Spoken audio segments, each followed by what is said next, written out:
Good afternoon and welcome back to my YouTube channel. Remember, I'm Coach Grace Emmanuel, your business guru and finance coach.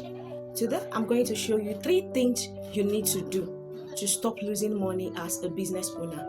I know a lot of business owners are struggling with keeping up to their daily records, keeping up to their business progress, keeping up to customers, credit, and debits. So today I'm going to tell you 3 things you need to do so as not to experience a failed business.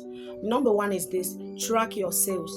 Track your sales. As a business person, make sure you have a record of each item that leaves your shop every day, each item that a customer orders, each item that you sent out, whether it's been paid for or it has not been paid for. Make sure you record them. This will help you do 2 things: one, to know when you're out of stock of items, and two, to know the individuals or the customers who took these items, who bought these items from you.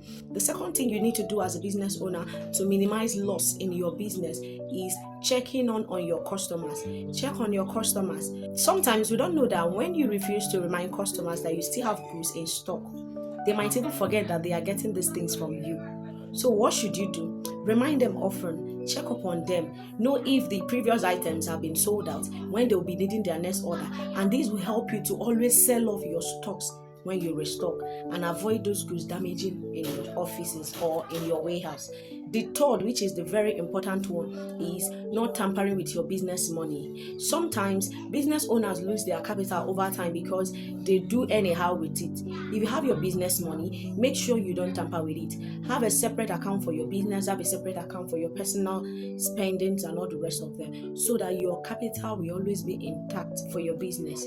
Please and please make sure you have a separate account for your business and a separate account for your personal spendings. These 3 things are key to having a successful business.